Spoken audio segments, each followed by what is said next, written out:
რუსული საფრთხე და მისი აღქმა პოლონური, უკრაინული და ქართული გამოცდილებების მიხედვით. ამ სახელწოდების სტრატეგიული დიალოგის საჯარო სესია გაიმართა თბილისში, აქცენტი დეზინფორმაციასა და ჰიბრიდულ საფრთხეებზე გაკეთდა. ამ კონტექსტში ევროკავშირის ელჩმა სასანქციო პოლიტიკასთან დაკავშირებით ისაუბრა და სინანული გამოთქვა მოსალოდნელ შეზღუდვებთან დაკავშირებით.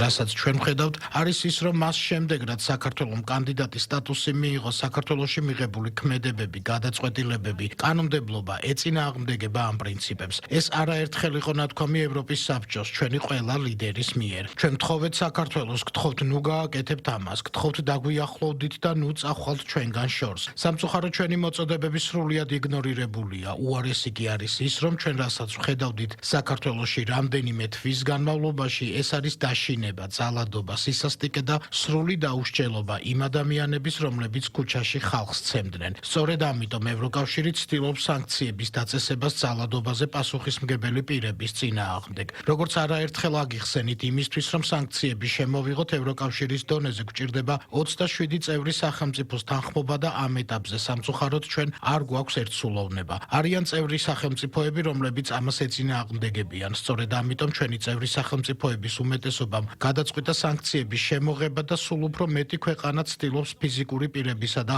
თანამდებობის პირების წინააღმდეგ სანქციების დაწესებას, რომლებიც პასუხისმგებელნი არიან ძალადობაზე თბილისსა და საქართველოს სხვა ქალაქების ქუჩებში. ეს არის ერთმანეთის სტანდარტი. პაվել ხერჩენსკიმ იზღა დარჩენია, რომ მიიღოს საქართველოს მოქალაქეობა და შექმნას პოლიტიკური პარტია, რომელიც ყველაზე წინ დადგება იმ ბრძოლის ველზე, რომელიც გამოაცხადა ნაციონალურმა მოძრაობამ.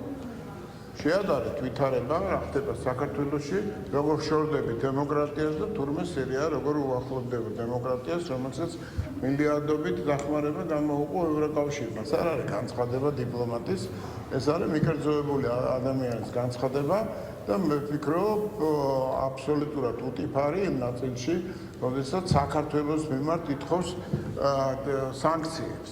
საქართველოს, რომელიც 20% ტერიტორიები ოკუპირებულია, იმ ხალხის მიზეზით, რომელიც დღეს გვევლინება ხერჩენსკის მოკავშირედ საქართველოში. ქვეყანას, რომელსაც ყველაზე მაღალი რეიტინგები აქვს, პრაქტიკულად ემუქრება სანქციებით. ამას არ ქვია დიპლომატია, ეს არის პოლიტიკურ ველზე გაჭრილი ხერჩენსკი.